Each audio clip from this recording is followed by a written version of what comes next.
можжевельник обикновенний. Яловець звичайний, наскільки я розумію, українською. Ось такі ось деревце таке.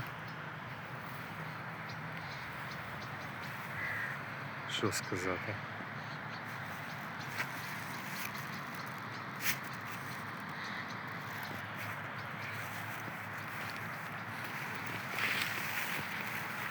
Ось так.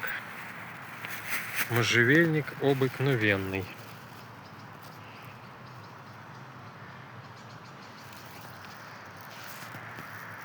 Ось така якась напівплакуща.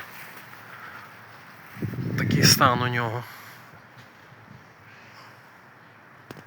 Теж досить цікаве деревце.